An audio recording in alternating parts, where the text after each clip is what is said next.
Oke, halo adik sekalian. Hari ini kita akan belajar SPD yang kelima. Topik kita hari ini adalah model basis data. Nah, apa itu model data? Model data didefinisikan sebagai kumpulan perangkat konseptual yang menggambarkan data, hubungan data, makna atau semantik data, dan batasan data ke dalam namanya bentuk gambar atau fakta. Jadi model itu adalah gambaran. Jadi data itu kita buat dalam sebuah gambar sehingga data tersebut bisa lebih dipahami. Nah, ada dua kelompok cara dalam mempresentasikan data. Nah, yang pertama itu dalam model logik data berdasarkan objek.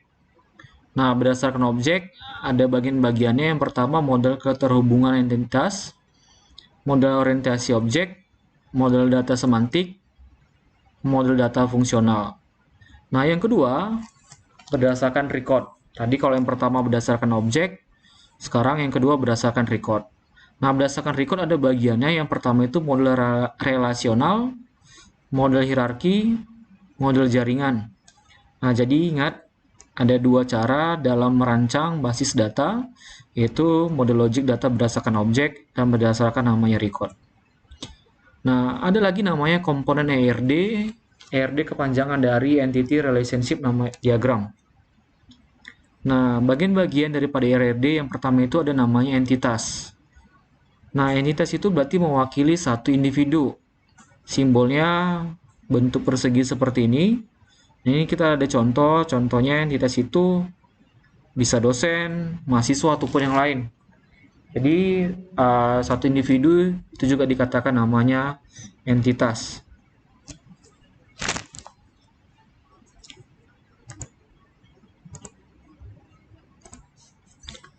Nah, yang kedua,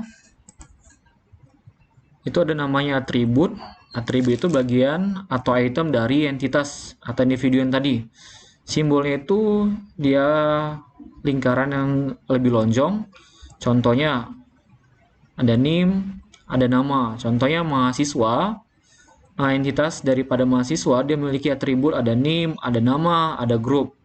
Kalau dosen itu contoh atributnya itu ada nama dosennya, ada NIDN, ada alamat, dan sebagainya. Nah, atribut ini dibagi menjadi dua macam. Ada atribut kunci atau atribut key, atau yang kedua atribut tanpa kunci atau non-key. Nah, yang ketiga ada namanya himpunan relasi. Nah, himpunan atau komponen yang menghubungkan entitas, simbolnya itu dalam bentuk persegi ini. Nanti kita akan pelajari di pertemuan selanjutnya. Yang keempat itu ada namanya link. Link ini berarti menghubungkan dan menyatakan derajat relasi atau namanya kardinalitas. Simbolnya itu simbol garis. Nah, apa itu kardinalitas? Kardinalitas itu adalah derajat relasi yang menunjukkan maksimum entitas yang dapat berelasi dengan entitas pada himpunan entitas yang lain. Nah, bagian-bagian kardinalitas itu yang pertama contohnya one to one atau satu ke satu, one to n atau one to many, dan yang terakhir end to end atau many to many. Nah, yang pertama one to one atau satu ke satu, itu himpunan A hanya bisa berhubungan satu kali dengan himpunan B, dan sebaliknya, atau B hanya bisa berhubungan satu kali dengan himpunan A. Ini gambarnya, bisa kita lihat di sini. Jadi, entitas yang pertama dalam himpunan A itu hanya bisa satu kali berhubungan atau berelasi dengan himpunan B. Begitu juga bagian daripada B hanya bisa satu kali berhubungan dengan himpunan si A. Yang kedua, one to many atau satu ke banyak. Himpunan A bisa berhubungan lebih dari satu kali ke himpunan B dan sebaliknya. Atau himpunan B bisa berhubungan lebih dari satu kali ke himpunan A. Ini gambarnya contohnya. Tapi himpunan B tidak bisa melakukan banyak hubungan ke himpunan A. Yang ketiga itu namanya many to many atau banyak ke banyak. Himpunan A bisa berhubungan dengan himpunan B lebih dari satu kali dan sebaliknya. Himpunan B bisa berhubungan dengan A lebih dari satu kali juga. Ini gambarnya. Nah, kita akan menggambar diagram entity relationship, tapi nanti kita akan jelaskan itu nanti di pertemuan selanjutnya. Saya akan jelaskan dulu apa itu diagram entity relationship. Nah, model entity relationship yang berisi komponen-komponen, himpunan entitas, dan himpunan relasi yang masing-masing dilengkapi dengan atribut yang mempresentasikan seluruh fakta dari dunia nyata yang ditinjau. Dapat digambarkan dengan lebih sistematis dengan menggunakan namanya diagram ERD. Nah, ada cara-cara membuat diagram ERD. Yang pertama itu, kita harus menentukan entitas yang terlibat. Yang kedua, kita menuliskan setiap atribut pada entitas. Yang ketiga, kita harus membuat relasi antara entitas yang diikuti dengan atribut kunci. Nah, yang keempat, kita harus membuat link dan namanya kardinalitas. Ini ada gambar contoh relasi one-to-one atau satu ke satu. Contoh di sini adalah relasi antara himpunan entitas dosen dengan himpunan entitas jurusan. Pada relasi ini, setiap dosen hanya bisa mengetuai namanya satu jurusan. Contoh nih, ini gambar entitasnya saya buat di sini dosen, dan satu lagi di sini entitasnya jurusan. Jadi satu dosen di sini mengetuai atau bisa juga mengajar atau membawakan dalam satu jurusan di sini. Nah, dosen memiliki atribut di sini. Ada KD dos, saya buat ini saya singkat dengan kode dosen. NM dos itu berarti nama dosen. Nah, jurusan di sini KD jur berarti kode jurusan, dan NM jur itu berarti nama jurusan. Tadi saya sudah jelaskan di sini di diagram sebelumnya. Ada namanya atribut. Atribut itu berarti bagian daripada namanya entitas.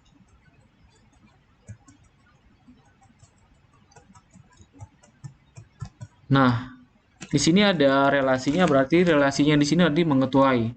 Mengetuai di sini apa yang menjadi atributnya? Atributnya berarti yang diambil dari bagian daripada si dosen dan daripada si jurusan.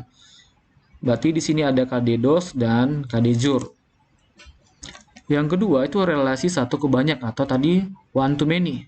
Relasi antara himpunan entitas dosen dengan himpunan entitas mata kuliah. Pada relasi ini, setiap dosen dapat mengajar lebih dari satu mata kuliah.